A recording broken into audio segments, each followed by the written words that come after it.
Welcome back. Well, we promised you that we're going to have a friend of the house join us this morning. She's an actress, a model, media personality, and in 2009, it was about 10 years ago, she won the Miss Valentine International Beauty Pageant and began a career as an actress in the TV series Echoes.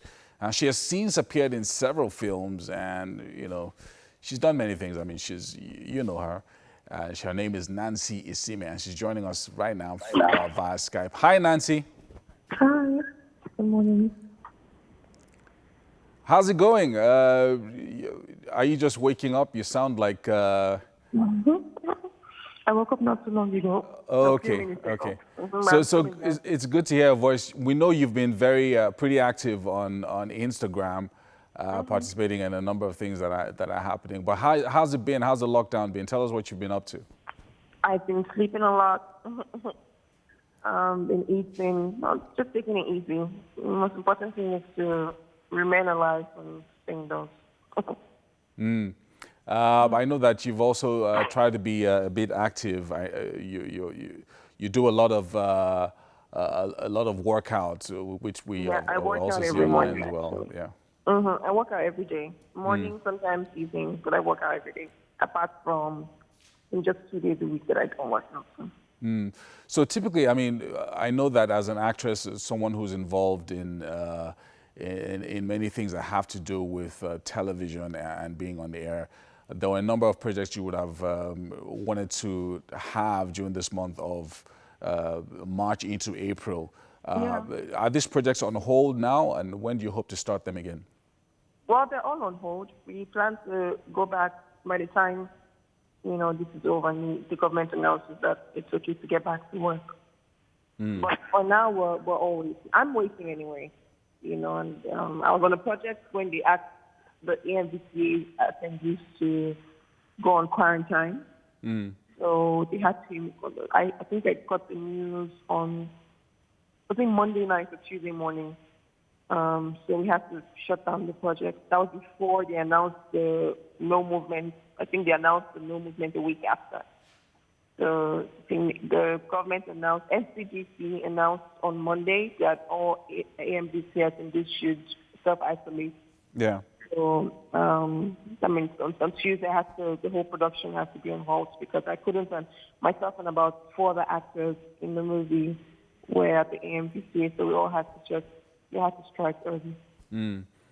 I know that also lots of people have said that this is a time where they reconnected with their families and, have like better relationships and just try and reach out to people that they haven't spoken to in a while. Are you doing that as well, this period? Yeah, I'm speaking to my friends as much as possible. Also speaking to family members. This time you have time to be on the phone for over an hour and just say a lot of rubbish. Yeah. So I'm video calling a lot, like random video calls. Nobody can say they can't pick because they were at work. So it's funny because everybody's all of a sudden picking up their calls whenever you call. And I'm being called as well. People who care about me are also calling. So it's not a one-sided thing. So yes, it's definitely a time to talk as much. It doesn't mean I'm always in the mood to be on the phone. I'm still reflecting myself and what I feel like doing. So when I'm in the mood to talk, I talk and I call and all that. And when I'm not, I just be on my own. It's also a time to reconnect with myself, not just with other people. Yeah. I'm also taking out time to reconnect with myself and rest and, make sure that my mental health is in a very good position because this whole thing can be very saddening and can also give one an anxiety attack. Yeah, I know that, and there's a number of people who, speaking of mental health, there's a number of people who have expressed that they're unhappy. They've expressed a bit of despair, and a number of people have also said, colleagues in your industry have also tried to provide support to people who are in need. I know you've done that, even during your birthday in December. You did a few things where you visited orphanages and stuff. Are you reaching out to anyone during this period? Maybe the less privileged and things like that? Yeah, I didn't visit an orphanage. I threw a party for school children. It's something I like to do. I like to, it's like a birthday party for me, but I just throw it for children who are in a government school and make it like their end of year party. Well, I don't know about, I always do think that I don't like to follow the crowd because everyone, but to be honest with you, even if I really want to give back to do giveaway, I probably would choose 10 people for a certain amount, and I have 1.7 million people following me. Right. So if I could give to all 1.7 million, I think that would be nicer. But on my own, I'm reaching out to people independently. There are a few people who have directly messaged me on my Instagram, and I've noticed that, okay, I told them, send me proof, and they sent proof, and I've been able to help and send them help. But I'm mostly concentrating this period on people around me, family members who are in need, staff who are in need, people around me who have worked with me or worked for me who have reached out. And they're probably even more, if I was to choose people on Instagram, they probably wouldn't be up to the people that I've had to assist in real life. Do you understand? So, and as much as I have to stock up my fridge, I also have to stock up the family fridge, make sure everybody at home has food, Yeah. And even extended family, people who need help, relatives, people who work. So I'm doing more for people around me and people that I know. Yeah, which is also quite important because I mean, yes, which is also a you giveaway. want to help That's people not that are been announced close on who Instagram. are in need as well. Yeah, So, exactly. It's so not I've announced on Instagram. It's also still a giveaway. yeah.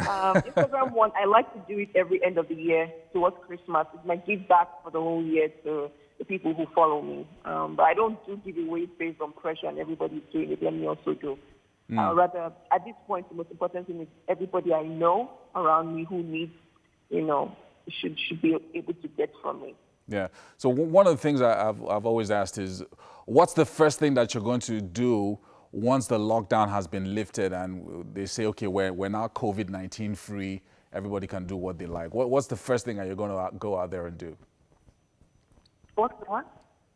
No, I said, what's the first thing you're going to go out there to do once the restriction has been lifted and Nigeria is COVID free?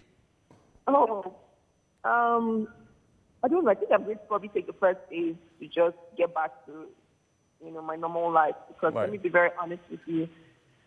Spending a month at home, you kind of get used to it. Yeah. It's the same way you've been working a lot. When it's time for you to stay at home, you're a bit restless because you're so used to working and being outdoors. So being at home and mentally telling myself that this is my life and I should try and adjust to this. Do you get? Yeah. Once it's off, I'd need at least a few days or a week to reschedule. Everybody has to now because nobody knows when it's really off, so nobody's really booking anything ahead. Yeah. So then I have to now use the first week to plan and make sure everything is in place before I get out. But I'm still going to the grocery shop to shop, to buy things. I'm still going to the pharmacy to buy things. So it's not like I'm just indoors without sunlight. No. It's Right. not that. It's not. People need to understand in Nigeria, it's really not that. You can still go to the grocery shop. They've put out the hours in which you can go to the grocery shop and the pharmacies.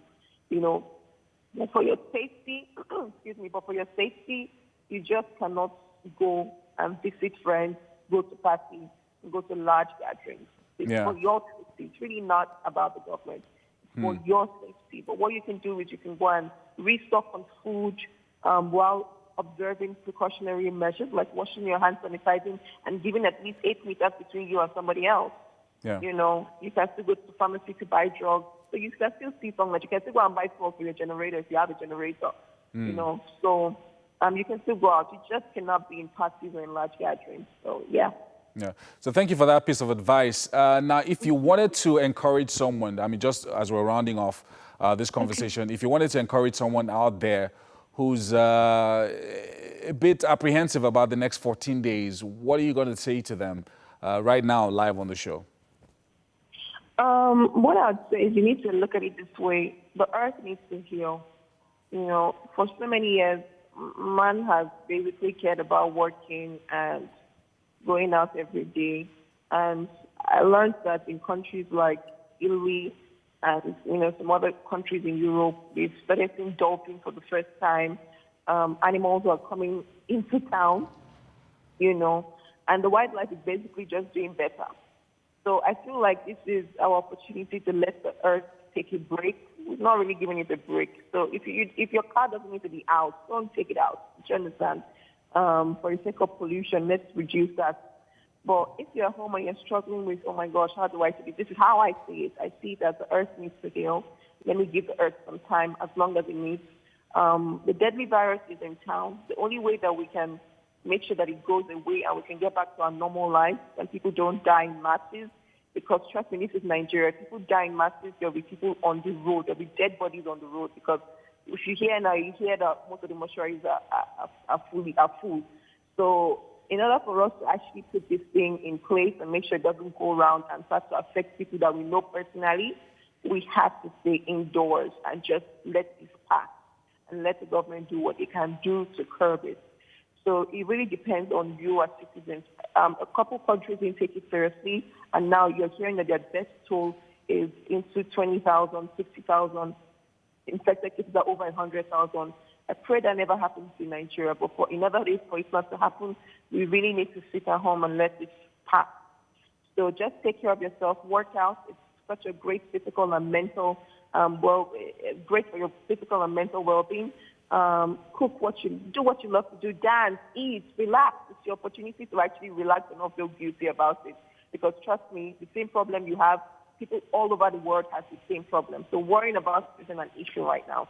Just let it pass and then we can worry after. Not worry twice. Worry now, worry then. Just have fun with it. Relax and just take time off, you know. All right. Thank you so much, Nancy Isime, joining us live on the phone there and just giving us some advice. Relax, chill, do what you love to do and try and not worry so much during this period. Hopefully we'll reach out again before this whole thing is over and find out how you are holding up. All right. Okay, So talk to great. you later. Nice. Thank you so Now much. we have to take a quick break and we'll be back once again.